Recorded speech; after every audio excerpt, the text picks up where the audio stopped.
La parole est à Madame Dumas, Frédérique Dumas. Merci, Monsieur le Président. Ma question s'adresse à Monsieur le Premier ministre.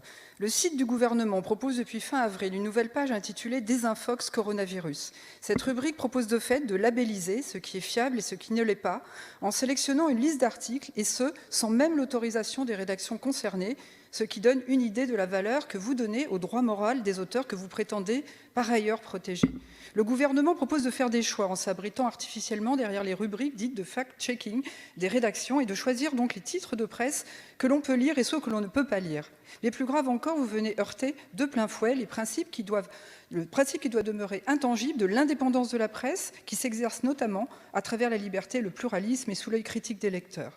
J'ajoute, et c'est tout aussi triste, que cette initiative est par ailleurs inefficace, voire contre-productive.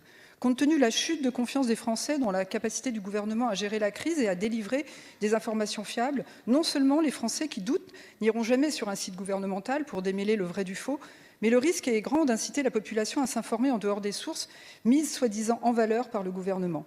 Par ailleurs, cette initiative intervient après la loi dite fake news ou encore la loi sur le secret des affaires qui pose la question de la liberté d'expression et de la capacité des journalistes à mener librement leurs investigations.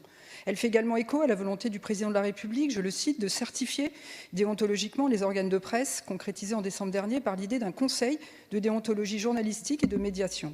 Enfin, elle fait écho à la volonté de mettre en place, quoi qu'il en coûte, l'application numérique de traçage Stop Covid. Un ensemble de dispositifs assurément inefficaces et potentiellement liberticides qui s'ajoutent les uns aux autres. Monsieur le Premier ministre, après l'état d'urgence sanitaire, économique et social, il est venu le temps de déclarer à la fois l'état d'urgence culturelle, comme Isabelle Adjani l'a si bien appelé de ses voeux ce matin, et il est temps de déclarer l'état d'urgence démocratique. Je vous demande donc si vous allez prendre la décision de simple bon sens qui s'impose de supprimer immédiatement cette rubrique sur le site du gouvernement qui n'a pas lieu d'être, quelles que soient les circonstances, et qui dépend de vous. Merci.